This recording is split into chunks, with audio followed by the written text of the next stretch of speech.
Aren't I just the silliest goose? Alright. Well, I don't know about this. We'll try it. We'll try this, folks. I am Bruce. I am from the Epic Experiment Podcast. I'm trying to film a video, and I'm not good at this. But I'm going to try anyway, because I'm stubborn like that. So, tonight, my commander deck that I want to share with you is Krav and Regna.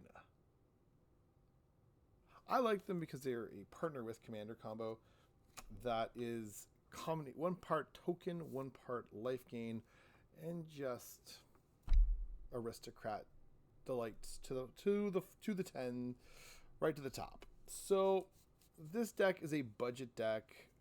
I will put the listing on Moxfield for the current list into the show notes or into the comments down below so you can see it. How would I describe this deck? So Regna, let's start with her. She's probably my favorite one of the two of them. But she is a 6-mana 4/4 flying angel. And she says, at the beginning of each end step, if your team gained life this turn, create 2/1/1 white warrior creature tokens. So Regna is all by herself a token generating factory. All you gotta do is gain a life. It's not a lot. You just need to get a life. There's lots of ways to do it. So the deck is premised on using Regna's ability to make a bunch of dudes. And then, as with many token decks, you're trying to find a way to make use of all the dudes to do something dumb. And that's where Krav comes in. So Krav is a 5-mana demon, and he says, black, sacrifice X creatures, target player draws X cards and gains X life. Put X plus 1 encounters on Krav the Unredeemed. So you can make Krav real swole and then like bash with him, or you can just draw cards with him. That seems like a good trade-off to me. So this deck plays as a token making deck. It also plays as a deck that's going to gain a bunch of life, and all of it is just, got some fun tricks to it. So let's start with the tokens. So in the token stuff, we've got some things that are going to be very useful. So there's Elspeth Sun's Champion, who is, if I can just find her in this list, Elspeth Sun's Champion is a terrific planeswalker that just has been around for forever and a day. Because all it does is does exactly what Token Dex wants to do. She's a 6-mana 6-mana Planeswalker, comes in with 4 loyalty, and her +1 says make 3 dudes. So you're playing into this, you're making a bunch of dudes, and then you're going to capitalize with using Krav's ability to sack those things and turn them into food for him. There's also Bertram Greywater in this list, which is a secondary way of doing that, which carries in a similar fashion. So whenever you make a token, you make another one. Make an extra bat token. So there's lots of ways like that. There are a whole bunch of ways to gain life. So things like Dazzling Angel, which is a new one from. There it is. Dazzling Angel is a new creature from Foundations, and it is a 3-mana 2/3 flyer. It says whenever another creature you control enters the battlefield, you gain a life. So you gain a life, Regna triggers, seeing it, and then you put some extra tokens on the battlefield. Again, giving you food to sack to stuff. All right. So you make a bunch of things. You make a bunch of tokens, gain a bunch of life. The obvious approach here is if you are playing some sort of tokeny aristocrat strategy and you want to sack them to Krav or sack them to a couple of other sack outlets like a Priest of the Forgotten Gods, or maybe you want to sack them to, I don't know, make your pick. There's a whole bunch of cool things. Somewhere in there is going to be the combo kill. So the combo kill is, real. It's not imagined. So it is the old staple of Sanguine Bond and Exquisite Blood, which is sort of an age-old life gain sacrifice tool.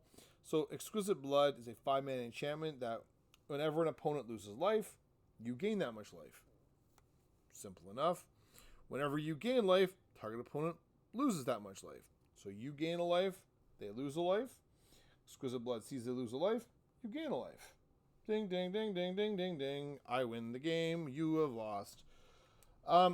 Similarly, Enduring Tenacity and Veto, Thorn of the Dusk Rose play a similar vein. So, Veto says whenever you gain life, target opponent loses that much life.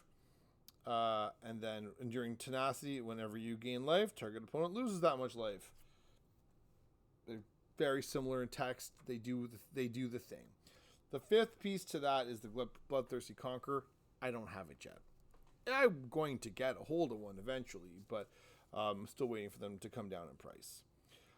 There's a couple of other really kind of neat cards in this list that I have to say I rather think people have slept on or not really spoken about. So the first one is Thalys, Reverent Medium. So she is from Commander Masters, and she says she's a 5-mana, 3/4, and she says at the beginning of each end step, create X 1/1 white spirit creature tokens with flying, where X the number of tokens you created this turn. So if you've made some tokens, you're gonna be able to use those tokens to make more tokens, and those ones have flying. All right.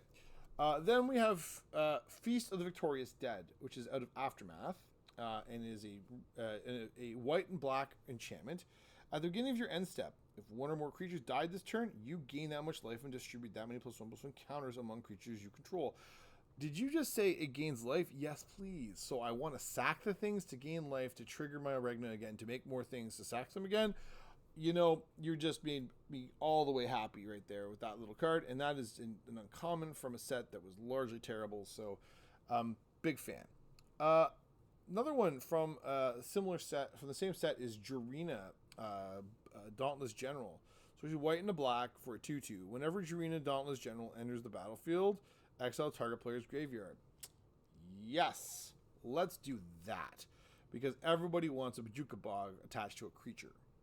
And then sacrifice Jarina. Humans you control gain hexproof and indestructible until end of turn. Sure, I guess. Why not? There are some humans in the deck. It's not predominantly what it wants to do, but cool.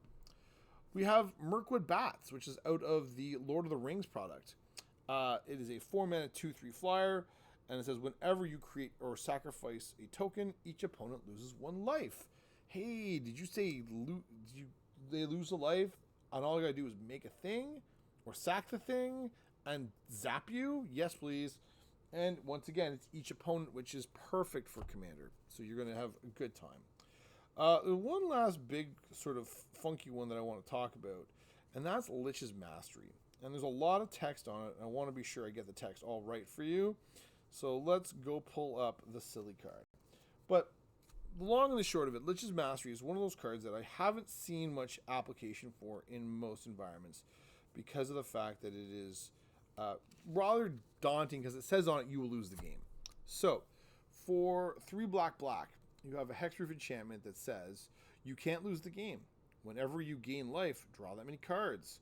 Whenever you lose life, for each 1 life you have lost, exile a permanent you control or a card from your hand or graveyard. And when Lich's Mastery leaves the battlefield, you lose the game. Right. Okay, so people read this card, they go, I don't want to play that. I'm like, I think actually this deck could make good use of it. The life gain clause on it, where every time I gain life, I draw cards, is kind of exactly the sort of thing I want to have happen so that I can keep my hand full. Pardon me, and believe me, it doesn't take very much to keep your hand full.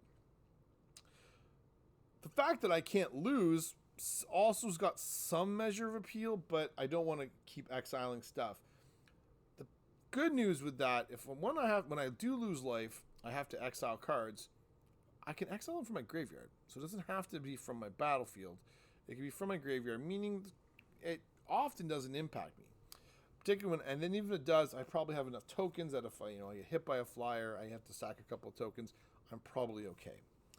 The real piece, and I've encountered this before now, is Lich's Mastery and Farewell, where Farewell will let your opponent exile all the things, including enchantments. And then you are sad because you now have died. But if Farewell is not super prevalent in your meta, then it might be a thing.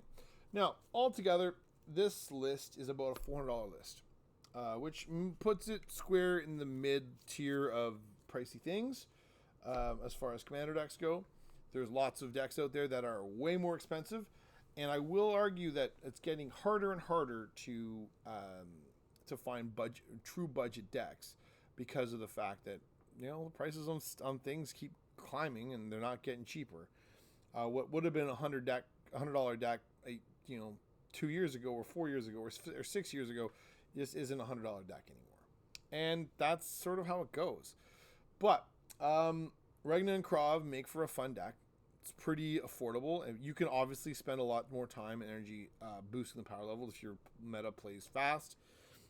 It doesn't play fast, so if you're looking for more of a sedate game, where you're going to build a board state and then hopefully capitalize on it, might be the sort of direction you are looking to go. All right, well, that's the list. Thanks very much, everybody, for bearing with me. I know I'm not good at this. I'm going to have to find some other ways to do this.